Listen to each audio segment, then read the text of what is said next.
ibn Abbos roziyallohu anhudan rivoyat qilinadi. Aytadilar, Jabroil Nabiy alayhisolatu vassalom o'tirgan edilar.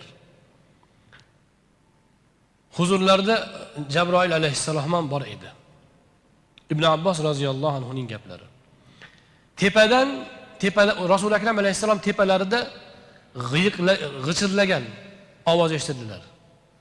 G'iyiq etgan ovozni eshitdilar va boshlarini ko'tardilar. Shunda Jabroil alayhissalom Rasul akram alayhissalatu vassalomga shunday dedi: Bu osmondagi bir eshik bo'lib, bugun ochildi. Bundan avval hech ochilmagan. Undan bir farishta tushdi. Bu farishta yerga tushdi. U faqat bugun tushdi. U salom berdi va shodlaning, sizga 2 nur berildi. U sizdan oldin hech bir nabiyga berilmagan. Bu 2 nur Fotiha surasi bilan Baqara surasining oxirgi oyatlaridir. U ikkisidan biror jumla o'qisangiz, o'sha sizga albatta beriladi, dedi, deb Jabroil alayhissalom aytdi. Imom Muslim rivoyat. Bu yerda Ibn Abbos roziyallohu anhu farishtani ko'rganmi o'zi, Jabroil alayhissalomning gapini eshitganmi, eshitmaganmi, bu hadisda tafsiloti yo'q.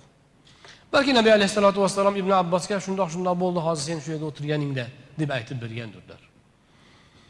Balki u zotga Jabroil alayhissalom inson suratida kelgan payti bo'lsa, u ko'ringandir. Va hokazo. Mana shu joyda Jabroil alayhissalom o'zi tushdi, vahiyni olib tushgan zot. Lekin nima deyapti? Hozir g'ichirlashda Rasul akram alayhissalom osmonning g'ichirlashini eshityaptilar yerda turib. G'aybmi? G'ayb. Keyin osmonga qarayaptilar. Osmon eshigi ochildi degan paytda. Va haligi hodisa ko'rsatilyapti. Bir farishta tushdi deb Jabroil alayhissalom aytayapti.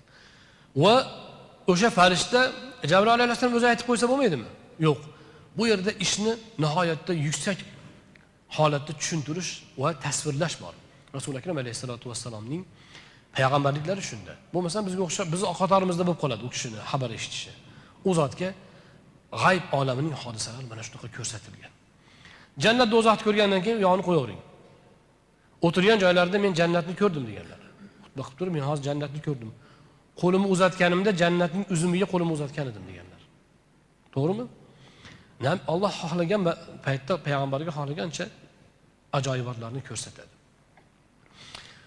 Muhimi farishta aytgan ekan, kim Fotiha bilan Baqaraning oxirgi oyatlarini o'qisa, o'sha so'ragan beriladi. Nima degan desa, Fotihada duo bormi? Hidoyat so'rash duosi.